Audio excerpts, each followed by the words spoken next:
Today's video is sponsored by our good friends at Famous Faces and Funnies, located in Melbourne, Florida. Check us out on Facebook, Instagram, and Twitter. As well as our good friends at Docking Bay 94, located in Boca Raton, Florida. Check us out on comicsandgames.com. Alright, welcome to another episode of the channel. Now, besides our normal coverage of G.I. Joe and other titles, I occasionally will recommend other titles to aid in a Gen Xer's return to comics. Sadly, with the crisis comic book companies are facing, not too much has stood out. However, this new series called Mercy from Image Comics is absolutely breathtaking. I'm going to go as far as suggest that this could be the next Walking Dead. Yeah, it's that damn good. Now, Mercy is the brainchild of creator, writer, illustrator Mirka Andolfo. I don't know if I said that right, but she's a female Italian artist known for her work over in DC Comics. Now, Image granted her a chance to unleash her dark side versus the wholesome crap that she does over at DC. And boy, is this lady twisted. You guys know that being a Rutgers grad, I'm sort of a snob when it comes to writing. And this lady delivers. And her artwork, oh my god, it is great. Mercy will only be a 6-issue run, with the first printing already depleted and a second printing out. The story takes place in a mining town of Woodsburg, Washington. Several people are trapped in a mine with a tremors-like creature going apeshit and starting to kill off or feed on the humans. One of the focal points, a Miss Lady Swanson, just witnessed her husband get ripped in half as she fires frantically at the creature. Another lady, unnamed, lights a mining rail cart filled with explosives to blast their way out. It's basically a low probability act of desperation, but it's better than the death of being eaten alive. After the explosion, we see a guy in a topcoat walking by to assist a survivor, but in the background we see the creature regenerating through the eye socket of a human head. Now, several years have passed by. The townspeople gather marking the anniversary of the explosion. We see that Lady Swanson did survive the horror of that day. Now, could she be the only survivor? And what about the mystery man that helped? The scene also introduces another focal character, a young girl. Her name is Roy. She is an orphan, and she may also be connecting to the mining explosion, as one of her parents may have been one of the ones that were deceased.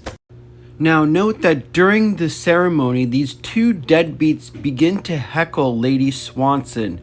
She ignores them and puts her trust into faith.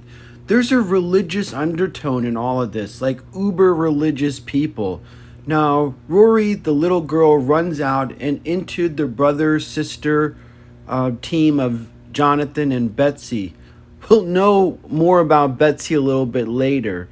Now, through them, we learn that Rory is staying with her uncle, who will turn out to not be her real biological uncle. Rory is also deep in religion. She always keeps praying and calling out to the angels. But the question at this point is, who is this uncle? And what about Jonathan and Betsy? This segues to the next scene, as we see a horse-drawn carriage being manned by a young boy, probably in his early teens. We see the guy in the top hat, who is with another beautiful woman. Now, this lady looks sweet and sinister at the same time, if you know what I mean. Her name is Miss Helene. Top Hat is known as Mr. Goodwill. He constantly tells Miss Helene to smile, look present, like a mother telling her child to sit straight. The carriage halts, overseeing the city of Woodsboro, where the boy, Tom, tells of the legend of the Woodsburg Devil and what once transpired at Swanson's mine. Helene lets slip that the city is as beautiful as she remembers it to be, despite telling the boy that this was their first time on this route. Something is off about these two. Is Mr. Goodwill the guy we saw in the beginning? And how do they know about what transpired in Woodsboro? Back in town, we sadly discover why Rory is always praying. For her uncle turns out to be a scumbag child sweatshop owner, taking in orphan kids, beating them and making them work long hours.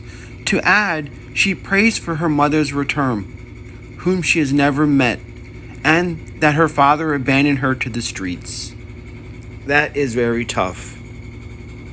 The last few panels are really touching. It shows that Rory has a makeshift cross, and she prays every night for her mom to come and save her from this horrible life. But eerily it segues to Miss Helena's eyes. Could that be her mom? With piercing eyes, Miss Helena looks out from her carriage and identifies a building. Inside, it turns out that it's a brothel.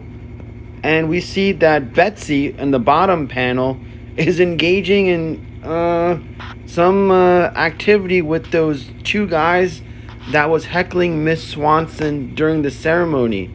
So they're like DPing her when suddenly Lady Swanson enters and disrupts them. And she has her goons beat the shit out of those two hecklers. It turns out that Miss Swanson is the madam of this brothel. So all that religious stuff, she owns a freaking brothel.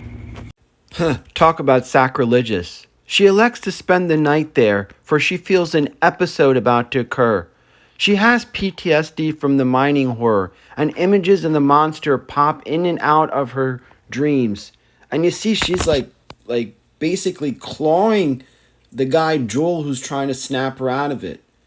Just then, the horse-drawn carriage arrives in front of the brothel with Mr. Goodwill and Miss Helena. What happened to Tom? Yikes. Look what happened to him. It looks like the same thing that happened to the victims of the mining thing.